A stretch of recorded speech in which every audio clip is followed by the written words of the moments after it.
a tyrant. We used to compare the strength of our democracy to communist dictators. That's what we're dealing with right now, Donald Trump.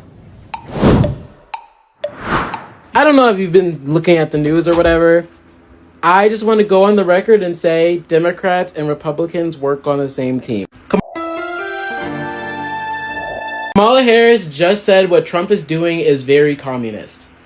It's so funny that both Democrats and Republicans call each other communists while they do the most fascist thing possible. You know, if Kamala Harris said fascist instead of communist, you know, I would have immediately talked about it and said, like, you know what, I support that. But it's the fact that she is further criminalizing and demonizing communism. So if Democrats are demonizing communism and Republicans are demonizing communism, and they're both demonizing socialism at any given point, and neither of them can talk about how they don't like fascism, why do you think one is better than the other? Tell me why. As a communist myself, let me tell you something. I advocate for our community. You know what? I think food kitchens are kind of cool.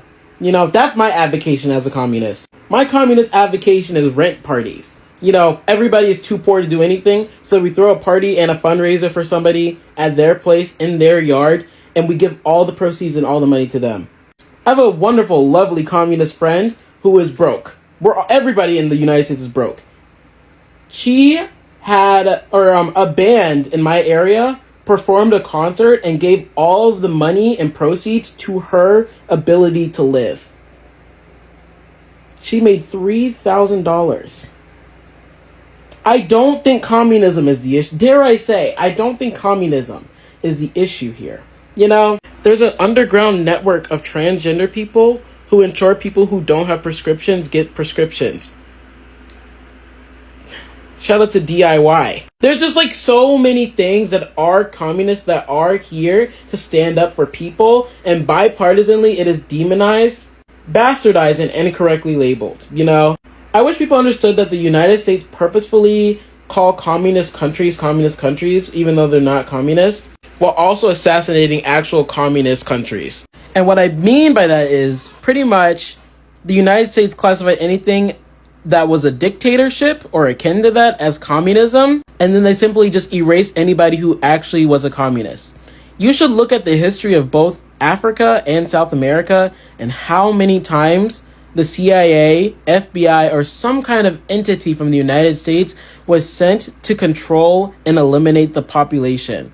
Eliminate the, running official. It happens to this minute, you guys. As long as Democrats keep demonizing communism in the same way that Republicans keep demonizing communism, I will never in good faith vote for a Democrat.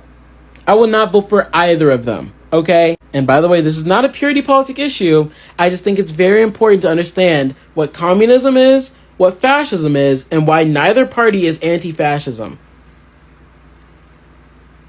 Democrats are not with Antifa.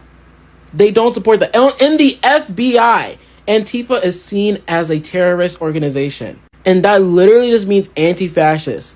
No Democrat or Republican has undone this policy since it's been up. And as I said before, Democrats and Republicans bipartisanly were like, you know what? I think the Black Panthers were bad. What was the bad that they did? They gave children the ability to eat. You guys, the free lunch programs would not exist without the Black Panther Party. That's my favorite fact about them. Because I was one of those kids who was too poor to eat. I was too poor to eat, and free lunch programs was the reason why I was able to graduate. Absolutely wonderful. That would not exist because of your fucking vote. That existed because of people were tired of it. Okay? There was black people who were tired of seeing black people not eat, and now people have food kitchens. And now people have free lunch. All I'm saying is, communists are not your biggest enemy. There's a reason why they call it the Red Scare. They just wanted to say, oh, you guys are bad, you guys are evil. Whoa, they want to make up any excuse for community to be dismantled. And they do it every day. Before you did not need a permit to cook for people at the park. Now you can get arrested for feeding homeless people. You can get arrested for using your money and spending it and cooking a whole bunch of food and distributing it to people. That is a communist action, and that is why it's banned. It is not a bad action. It is simply a community action. Communism equals community. I don't know who needs to hear this. Communism equals community. Communism equals community. It's literally in the name, okay? When we are bipartisanly demonizing community, this is why everybody is lonely. This is why everybody feels like they're stuck inside. This is why everybody, can't afford anything. This is why people don't feel comfortable in third spaces. This is why there's like the places like the mall disappear. Because we are constantly demonizing community and constantly, employing fascism. No, you guys. Feeding homeless people is bad. Feeding them and giving them housing is just so terrible. But I think it's a good thing if we throw them all in prison. You know how that sounds? One of those is communism, one of those fascism. And the fact that they're demonizing feeding homeless people, they just put random fucking spikes in major cities to ensure homeless people can't be there, instead of giving them homes. I don't think the problem is communism. I don't think the problem is me wanting to have a cookout for black people, for trans people who are homeless. Like, I don't think that's the problem. I don't think that's the problem in this country. But I will be demonized if I even dare to think about that. Just all I'm saying is in this video is be consistent. When Trump said things were communism, people went, what the hell is he talking about? Kamala Harris has just said the same thing officially, publicly. What are you going to do about it? Is this a lesser to evil problem? I think it might be a lesser to evil problem. Because they both demonize community. They both demonize, togetherness and, collective action and revolutionary talk and leftist speak. They demonize anything you do that supports people bipartisanly. They're going to call your good actions communism, and then they're going to call their bad actions democracy. I think that's the problem. Hey teacher, what's communism? Well, you see, communism is about control and the government doing things. And democracy is when you have freedom, and capitalism is part of democracy. Hey, I'd like to interject. That's the dumbest thing I've ever heard. Well, look at right now. America is currently under a communist dictatorship. By what measure are we under any form of communism? Well, the government is doing things. The government does things under capitalism too. The government has to do things. If there's no government, then it's not a country. Well, just know capitalism only thrives under a democracy. Capitalists don't want democracy. They want to consume themselves. That's why they love fascism. We'll name one time capitalists have ever partnered with fascists. World War II! Oh, that doesn't count. We never tried real capitalism. Hey, the original student here that asked the question, I just wanted notes for the test, man. I didn't need all this. Trump. Oh well, Kamala, I don't know what to say now.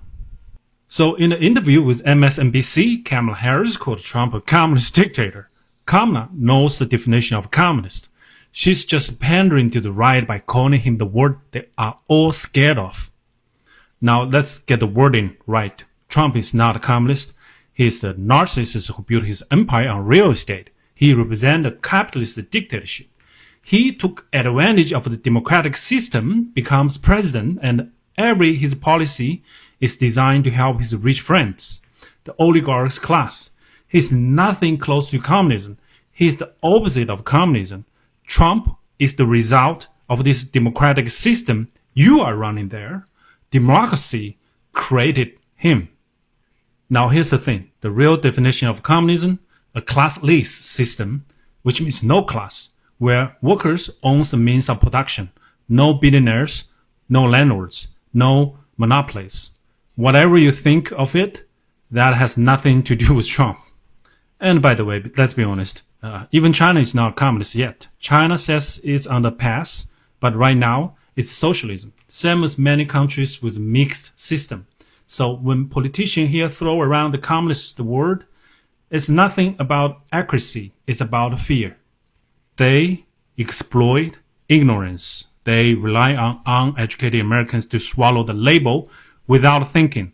Because if you knew the difference, you'd see the scam. Next time you hear this communist dictator, understand it's just a theater.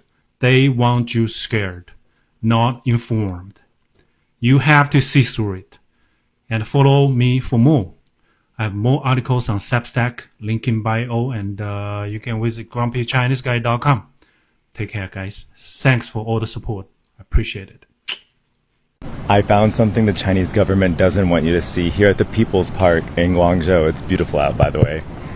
Look at this. These are the pillars of socialism, and this is like local level, province level, national level. This says democracy.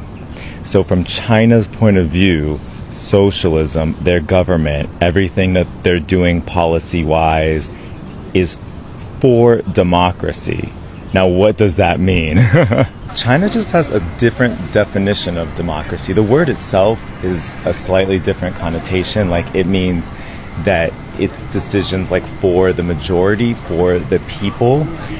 And in the West, we have this really specific definition of democracy that means that people vote every 4 years for the person who's going to make decisions on their behalf. Basically, China already tried to do that over 100 years ago. They had a different revolution, and every time they would have an election that would actually be in the people's interest, it would be against the warlord's interest. So they would show up with their rifles and be like, hey, I don't know about those results, guys. So obviously they had a big contradiction between how their economy was run and how their political system could be run.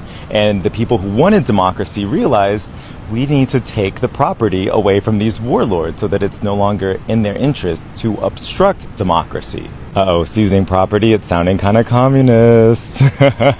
Well, it is kind of communist, right? Doing something in the interest of the majority of people, of the working people, is going to be against the interests of the people who own all of the land and all of the property. Oh my god, this uncle's taking his cat on a walk. Look how cute this is. He just told it to stop and it stopped.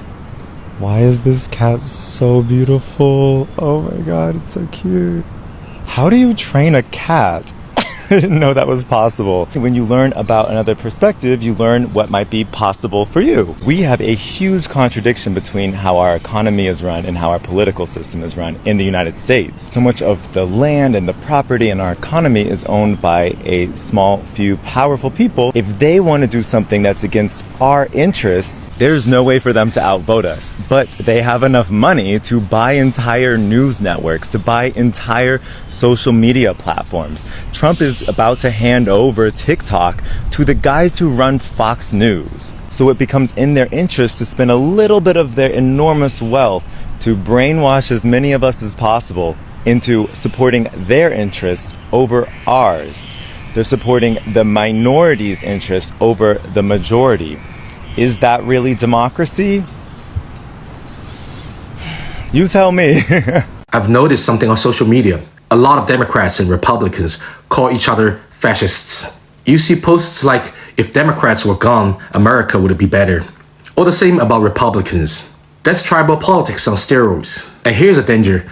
This mindset can actually plant the seeds of real fascism. Fascism grows when we dehumanize opponents, when we start seeing them as vermin or evil that must be purged. That kind of language opens the door to censorship, extremism, and violence. What's interesting is there are actually two major definitions of fascism. In Marxist theory, fascism is a ruling class turned into brutal dictatorship when their power is collapsing. In Western scholarship, it's defined more by politics, extreme nationalism, cult of personality, rejection of democracy, obsession with purity, glorification of violence, and silencing of diversity. So which definition do you find more convincing? Either way, both definitions agree on one thing. Real fascism only becomes reality when a movement captures state power and turns into dictatorship. Do you think America is anywhere close to that? Or is it just political drama? I read a comment under this post that was reading that America is not sliding into fascism, but it is jumping into fascism. I like the way Chinese always bring positivity into everything. I feel like Americans have given up on so many things in their country. But there's hope. Let's say there's hope. The problem comes when you know that you're in the wrong track and you keep emphasizing on success. We are heading there. We are doing it, realizing that you are heading in the wrong direction and do a turn back. The biggest challenge is we are not ready to learn. We are not ready to surrender. We are not ready to observe what others are doing and do things right, while others have learned from our mistakes as well. If America can be humble enough to look around and see the systems that are operating in other countries and try to incorporate what they see working in other countries into theirs, I know that things can change. But since we are supreme beings, we are the model. Everyone has to follow our way. That's the problem. That's where we're suffering. That's why we are here. That's why we are going bankrupt. That's why things are falling apart. I hope this video was beneficial to you. I saw the need to share this video to complete the thought I started in the previous video I shared. I hope it was important. Thank you so much for being here. Appreciate you.